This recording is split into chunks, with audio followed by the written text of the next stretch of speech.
All right, guys. I cannot even begin to tell you how much of a pain it was to set this up. But I have it so I have decent flow through the intake port to show you guys why I hack the chamber the way I do. So, right now we've got the 2055 intake valve on the 041X heads. The chambers are almost done. Yes, it was almost 2 days just to get the chambers, and they're not even 100% right yet. Um, I know who's that out of his mind. Well, that would be me. I'm gonna zoom this in so you guys can hopefully see the flag. Now the flag has seen better days. Okay, it's just a little tiny piece of kite string, and you know what I think I'm gonna do? I think I'm going to soak it with a little blue so it shows up better on the video, because I don't really think you guys are going to be able to see it. So just give me a second. Let me put a little blue on that.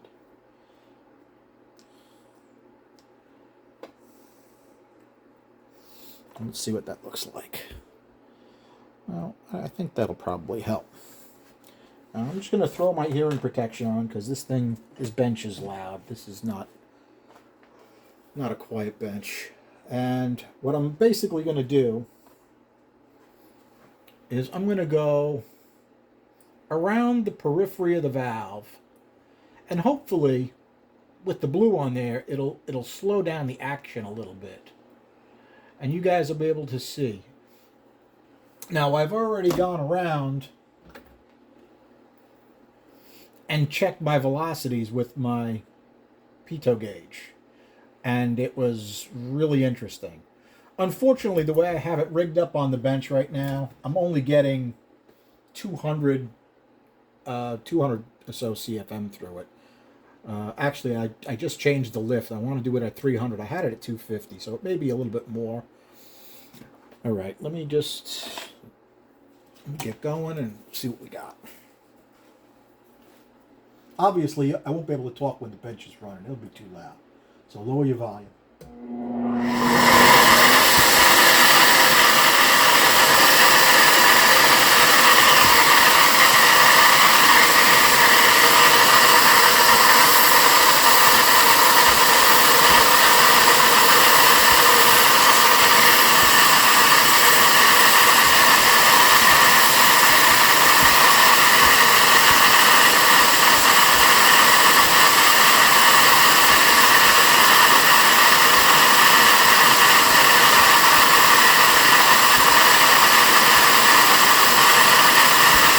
That's a really good spot right there. I hope you guys can see that. It's the turbulence you get right there. Look at the angle of the air. You can see I control that velocity. It's much slower on this side, at least it should be.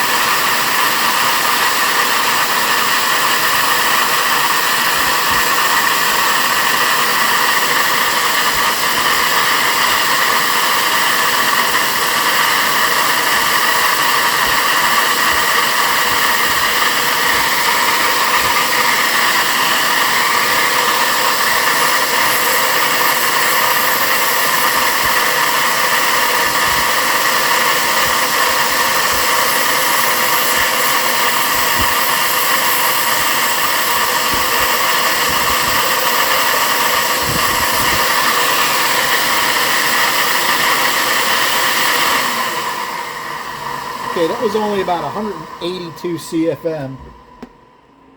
I have it set up so I can change the lift on the bench right now, but I can't actually see.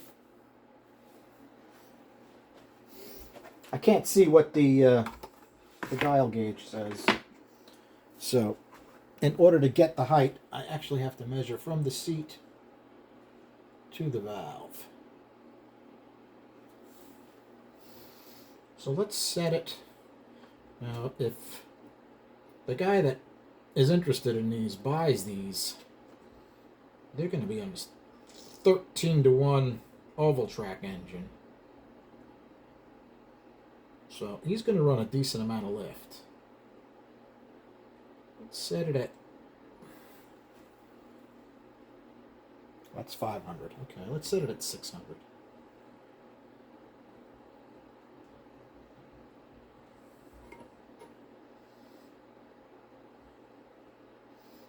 Can't actually get 600. We're at like 5.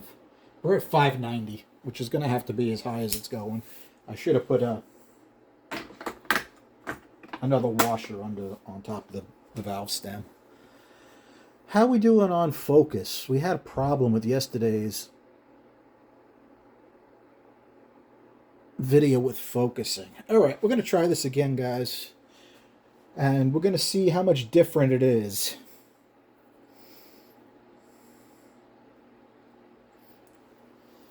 At 600 versus 300.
You guys were able to see some of that, because that was actually pretty damn cool.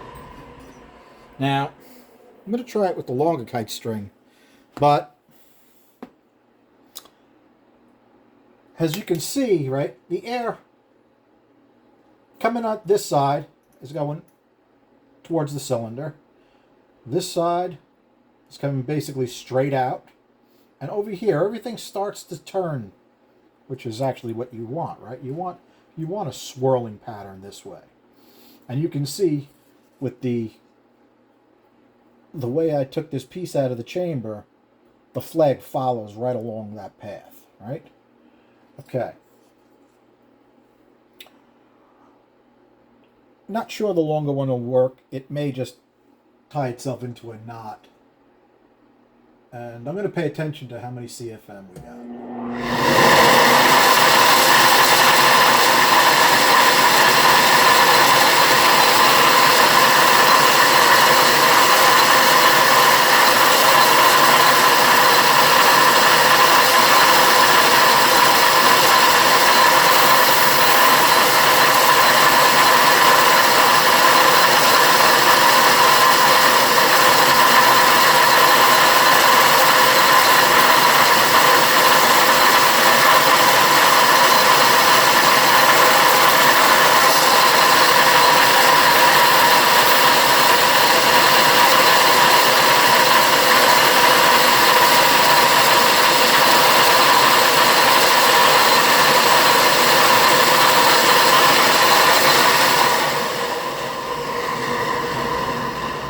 Okay, I hope you can see some of that. We're only rolling about 213 CFM through that because of the way that I use this existing plate I had, and it's not the exact size of the port, so it's neck down at the interface between the manifold flange of the head and this spacer plate that I bolted on. What can we say about this? Well, it certainly reinforces why I do what I do, right?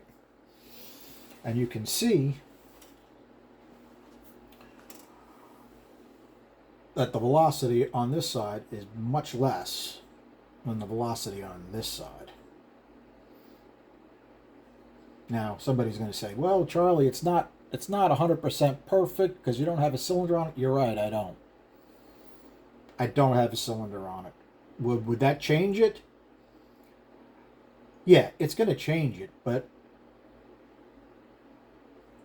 is it going to change it within the first half an inch around the periphery of the valve? I don't think so. I think it's probably going to be pretty much the same as it is right now. So it's still an interesting little test. I hope you guys appreciate it. I wasted half a morning bolting this thing to the bench, or actually figuring a way to bolt it to the bench. And I know there's somebody out there that likes all my weird videos. I mean, I had guys that watched video yesterday all the way to the end. I'm impressed, because I don't think I can sit still that long watching somebody grind a chamber. And what's really funny is I did that 30-minute video on the chamber, and then I looked at the other head, and I'm like, the other head was done even deeper. I had to go back and do some more. So literally about at least 45 minutes to an hour each chamber takes, just to get it the way I want and make sure they all have the same distance, right? You put the I'll show you.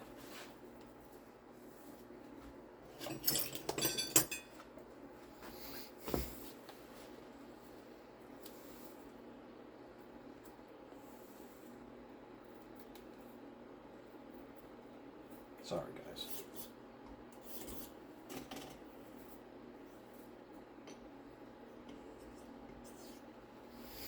Okay, now I just got to move you over a little bit.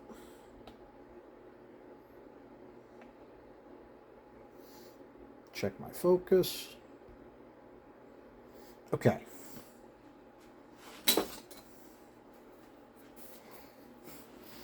Every chamber's got to be checked like so.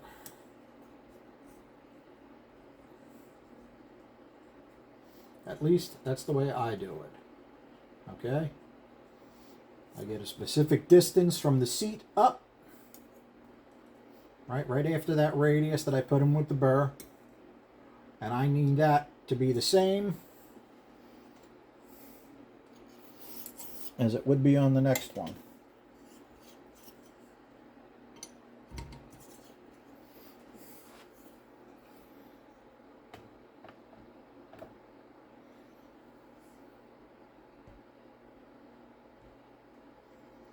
I'm not sure how well you're going to be able to see that. And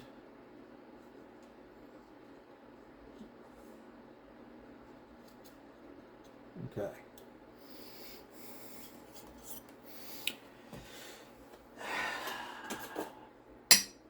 Yeah, it's OCD. Yeah, it's a pain.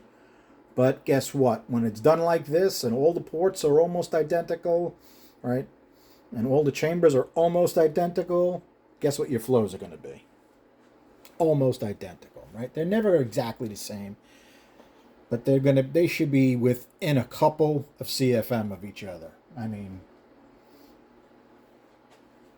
really, they should be really close. All right, guys. Thanks.